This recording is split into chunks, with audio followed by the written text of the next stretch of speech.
Inserting sound. Using the existing presentation from before, to insert sound, you can actually go to the Insert tab. You could choose under Media Clips, choose your sound option there, or notice how if you use a pre-designed layout, you can also click an object to add it there as well. But if you choose the sound option from your Insert menu, you see that your choices are you can insert sound from a file, from the clip organizer, you can actually play a CD audio track, or you can record your own sound to include within a slide. If you chose to do a clip, and I'm just going to choose claps.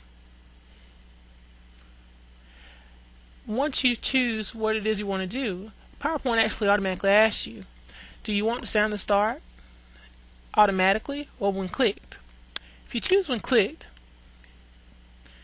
you see your placeholders here, and that would actually have to be clicked during the presentation in order to get your sound to start. Or you could choose automatically. It also places a placeholder here. However, once that slide is opened, then the sound will actually start to play on its own.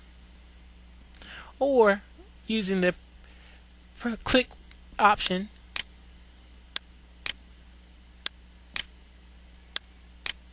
you'd actually click to start and stop your sound.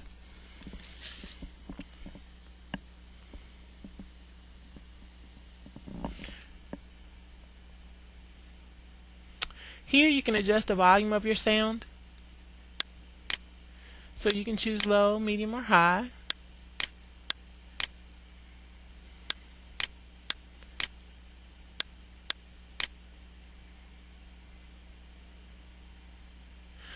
You can actually choose, also here you have the option of changing when clicked or automatically, or you can choose play across slides, which means this will just continue to play as you went through each slide of your presentation. You can actually hit hide during show, which means that your placeholders will not be visible if you were to choose that option. Or you can say loop until stopped, which then your sound would actually continue to loop until you clicked for it to stop.